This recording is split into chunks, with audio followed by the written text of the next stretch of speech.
Hello students. मैं Ashish Verma, assistant professor law, government law college Ajmer.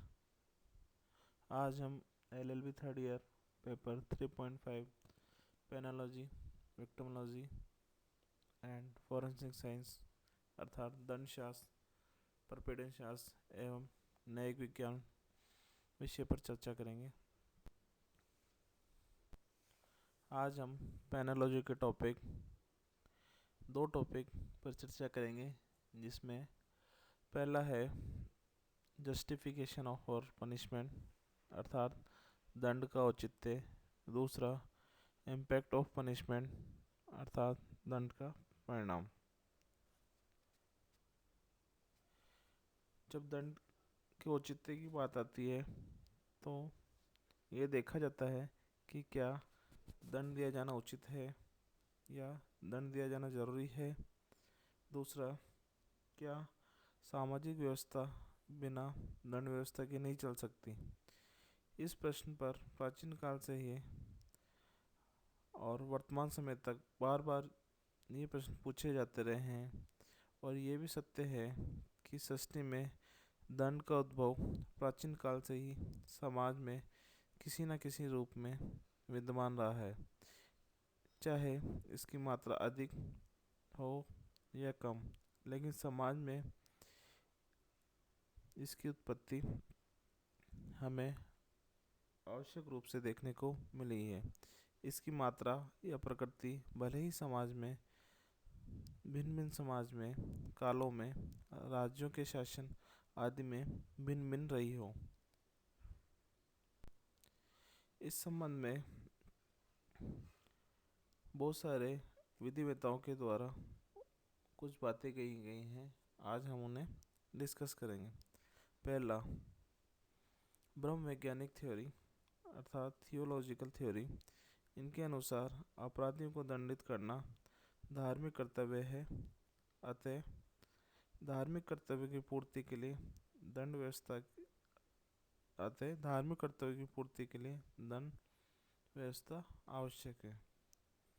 इसी तरह प्रायश्चित सिद्धांत के अनुसार अपराधियों को दंडित करना आवश्यक है, क्योंकि ब्रह्मांड की रहस्यमय व्यवस्था की प्रकृति है कि हम दंड दें, और यह हमारे लिए नहीं कि हम दंड क्यों दें। इसी तरीके से प्रतिशोधात्मक सिद्धांत या रेट्रिब्यूटिव थ्योरी के अनुसार कहा गया है कि नैतिकता एवं नीति शास्त्र यह धारित करता है कि अपराधी को दंड मिलना ही चाहिए। इसी प्रकार सोशियोलॉजिकल थ्योरी अर्थात समाजशास्त्रीय विचारधारा के अनुसार दंड शास्त्र का उद्देश्य समाज का संरक्षण व कल्याण करना है। इसलिए अपराधी को दंडित किया ही जाना चाहिए।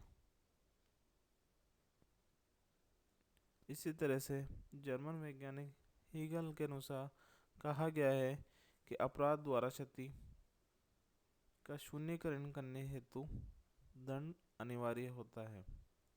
इसी तरह से कांट के द्वारा कहा गया है कि नैतिक विधि का उल्लंघन करने वाले व्यक्ति को दंड देना अपने आप में एक लक्ष्य या पूर्णता है।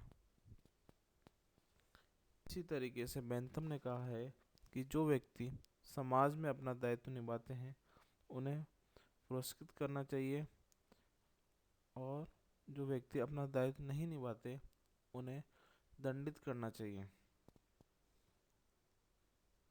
इस प्रकार दंड शास्त्रियों ने दंड के औचित्य को स्वीकार किया है, और कुछ दंड शास्त्री दंड के औचित्य को इसलिए भी स्वीकार करते हैं क्योंकि हमारा सौंदर्य ज्ञान अपराध द्वारा उत्पन्न क्लेश के विरुद्ध हमें ऐसा करने के लिए प्रेरित करता है।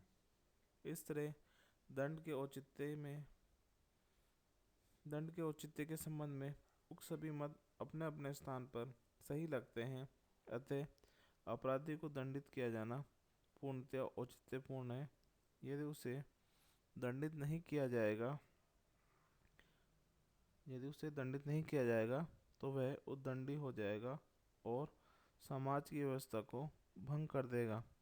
इसलिए समाज की न्यायपूर्ण व अखंडित व्यवस्था के लिए दंड आवश्यक रूप से दिया जाना उचित है। और इन सभी विधिवेताओं का सार है कि समाज या राज्य में शांति व्यवस्था बनाए रखने के लिए दंड दिया जाना आवश्यक है। अब हम दूसरे टॉपिक अर्थात इम्पैक्ट ऑफ पनिशमेंट, दंड के परिणाम के बारे में थोड़ा जान लेते हैं। विभिन्न विधिवेताओं के द्वारा दंड के परिणाम के बारे में अपने अपने विचार दिए गए हैं। आज हम सदरलैंड महोदय के जो दंड के परिणाम के बारे में जो विचार दिए गए हैं उनके बारे में हम थोड़ी चर्चा कर लेते हैं। सदरलैंड महोदय ने अपनी बातों को निम्न प्रकार से समझाने की कोशिश की है।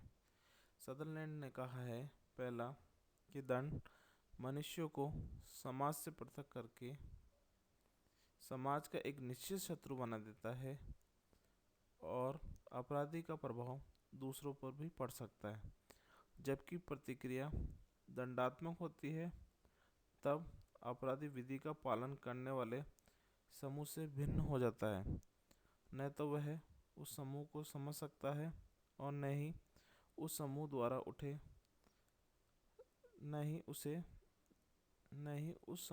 उसे समझा जाता है। परिणाम स्वरूप समाज द्वारा अपराधी के प्रति घृणा और तथा अपराधी में समाज के प्रति घृणा पैदा कर देता है। कोई भी सभ्य नागरिक उसकी मित्रता पसंद नहीं करता है, उसे शक की दृष्टि से देखता है। इसी तरीके से सदरलैंड महोदय ने कहा है, दूसरा, दंड व्यवस्था सावधान करती है कि वह अपराधी को और अधिक सावधानी से अपराध करने की प्रेरणा देती है, न कि उसे सुधरने की, क्योंकि आतंक अपराधी बड़ी निपुणता से अपराध करते हैं और दंड से बच जाते हैं, जबकि एक कुशल अपराधी पकड़े जाते हैं। इस प्रकार 2-3 बार दंड पाने वाले अकुशल अपराधी भी अपने व्यवसाय में अर्थात अपराध को कारित करने में कुशलता प्राप्त करके कुशल अपराधी बन जाते हैं और आतंक अपराधी किसी भी प्रकार के अपराध को बड़ी सफलतापूर्वक अंजाम दे देते हैं। इसी तरीके से तीसरा, दंड, यदि दंड कुछ अपराधों को रोकने में सक्षम हो भी जावे तो इससे यह प्रमाणित नहीं होता कि दंड से समाज का कल्याण हो रहा है। वास्तव में दंड कुछ विशिष्ट कृत्यों को रोककर केवल उस कृत्य द्वारा उत्पन्न जनता का रुख की दिशा परिवर्तन कर देता है। अतः यदि किसी एक अपराध का निरोध सामान्य नियंत्रण को समाप्त करता है तो भयंकर हानि होगी। दंड से होने वाली भयंकर हानि यह है कि अपराधी का आत्मसम्मान खो बैठेगा और उपचार व्यवस्था का ध्येय बिना किसी सामाजिक मूल्य का ह्रास किए अपराधी को रोकना है। इसी तरीके से चौथा, दंड से अपराधी को उच्चता मिलती है। अपराधी समूह में उसी अपराधी को अधिक सम्मान मिलता है जो अधिक से अधिक दंड गंभीर किस्म के अपराधों के लिए भुगत चुका होता है। कारागारों में भी इन्हीं अपराधियों को नेता माना जाता है जो गंभीर किस्म के अपराधों के लिए लंबी लंबी सजाएं काट रहे होते हैं। पांचवा, दंड साधारणतया रचनात्मक कार्यों में व्यवधान उपस्थित करता है। यदि समाज घृणा के फलस्वरूप अपराधी को सजा देता है तो फिर वह संतुष्ट होकर शांत हो जाता है इससे सजा दिलाने से पूर्व जो स्थिति उसमें कोई सुधार नहीं होता और वह ज्यों की त्यों बनी रहती है। दंड अपराधी में अपनी कठोरता के कारण भय उत्पन्न कर सकता है, परंतु भय से अधिक आवश्यकता व्यवहार तथा व्यक्तित्व परिवर्तन की है, जिससे अपराधी प्रवृत्ति को समाप्त किया जा सके। इस प्रकार कहा जा सकता है कि दंड के परिणामों को देखते हुए कि उपचार व्यवस्था दंड व्यवस्था की अपेक्षा अधिक श्रेष्ठ और श्रेष्ठ परिणाम दे सकती है, लेकिन इसके लिए सुधार व्यवस्था के लिए लोगों की स्वस्थ मानसिकता या उनकी मानसिक दशा एवं प्रगतिशील विचारधारा का होना आवश्यक है। सुधार व्यवस्था अपराधी में भय उत्पन्न न करके सक्षम सुझाव, भावनाएं एवं आदर्श उपस्थित करती है और उन पर आचरण के लिए अपराधी को संगठित करती है।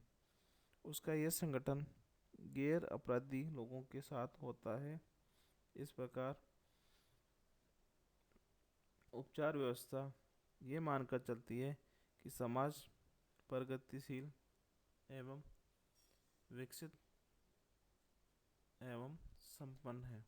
इस प्रकार हम देखते हैं कि दंड का औचित्य और दंड के परिणाम के बारे में विभिन्न विधिवेताओं के द्वारा जो विचार दिए गए हैं, उसमें ये कहा गया है कि दंड समाज में शांति और राज्य के प्रशासन को सही रूप से चलाए जाने के लिए आवश्यक होता है। और दंड का परिणाम के रूप में हम देखते हैं कि यदि अपराधी को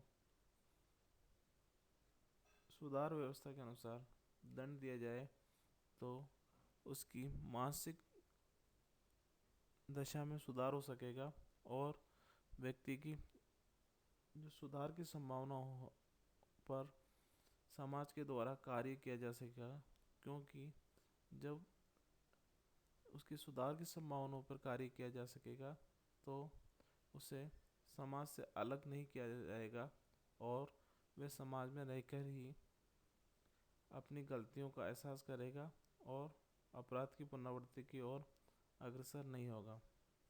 क्योंकि जब अपराधी को यह लगता है कि उसके द्वारा जो अपराध कारित किया गया है और समाज के द्वारा उसे पूर्णतया अलग कर दिया गया है, तो वह अपराध के दलदल में फंसता चला जाता है और वह इस ओर ध्यान नहीं देता कि जो उसकी सुधार की संभावना है, वह अगर इस ओर काम करे तो वह समाज में अपना पुनः वर्चस्व पा सकता है या पुनः सम्मान जो उसने अपराध कारित करने के उपरांत खो दिया है उसे पा सकता है।